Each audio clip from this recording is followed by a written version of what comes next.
Local fight కొనసాగుతోంది. GVMC deputy mayor గా దల్లి గోవిందరెడ్డి ఏకగ్రీవంగా ఎన్నికవగా తిరువూరు పంచాయతీ చైర్మన్ ఎన్నిక వాయిదా పడింది.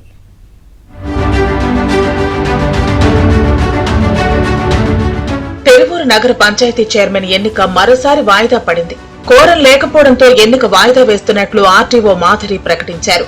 8 మంది కౌన్సిలర్లతో కలిసి ఎమ్మెల్యే కొలికిపూడి శ్రీనివాస్ తిరువూరు నగర పంచాయతీ కార్యాలయానికి చేరుకున్నారు. అయితే సమావేశానికి మొత్తం 11 మంది కోరం ఉంటే సభ నిర్వహణ జరుగుతుంది. కానీ ఎక్స్ అఫీషియో సభ్యులతో కలిసి 9 మంది సభ్యులు హాజరు కావడంతో ఎన్నికను వాయిదా వేశారు. ఎన్నికల కమిషన్ ఉత్తర్వుల మేరకు తదుపరి చైర్మన్ ఎన్నిక జరుగుతుందని ఆర్టీఓ ప్రకటించారు.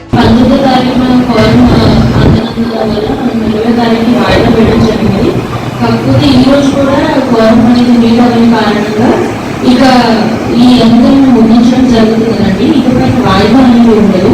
సో తదుపరి చర్యల కోసం రాష్ట్ర ఎన్నికల కమిషన్ కి నివేదిక సమర్పించడం జరిగినది.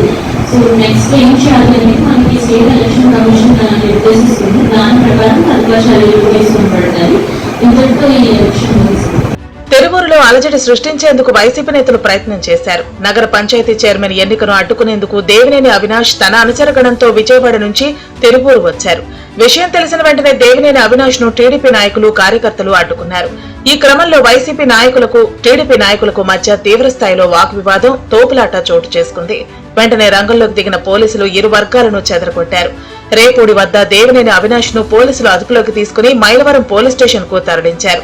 ఇక తిరువూరు పట్టణంలో గత 2 రోజులుగా ఈ ఎన్నిక ఉత్కంఠకు దారితీసింది. ఈ ఎన్నికను ఇటు టీడీపీ అటు వైసీపీ ఎంతో ప్రతిష్టాత్మకంగా తీసుకుంది.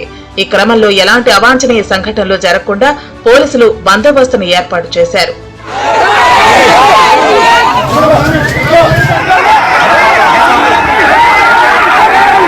Greater Visakhapatnam municipal corporation deputy mayor పీఠాన్ని కూటమి కైవసం చేసుకుంది. 64వ డివిజన్ కు చెందిన Janasena corporator Dalli Govinda Reddy deputy mayor గా ఎన్నికయ్యారు. 59 మంది సభ్యుల కోరంతో సమావేశం నిర్వహించగా ఆయన ఏకగ్రీవంగా ఎన్నికైనట్లు ఎన్నికల అధికారి మయూర్ అశోక్ ప్రకటించారు.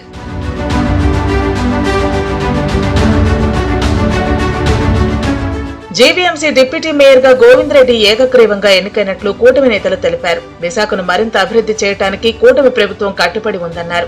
11 నెలలుగా ప్రజలకు సుపరిపాలన అందిస్తున్నామన్నారు.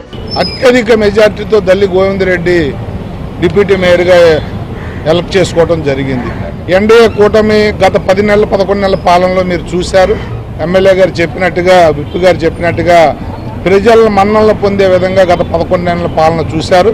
అభివృద్ధి పదంలో ఆర్థిక రాజధానిగా దినదినాభివృద్ధి చెందుతున్న విశాఖ జిల్లాని మరింత పటిష్టంగా తయారు చేయడంలో ఈ పాలన ఉంటుంది అని చెప్పి తెలియజేస్తూ డిప్యూటీ మేయర్ గా ఎన్నికైన దల్లి గోవిందరెడ్డి డిప్యూటీ సీఎం పవన్ కళ్యాణ్ అభినందనలు తెలిపారు.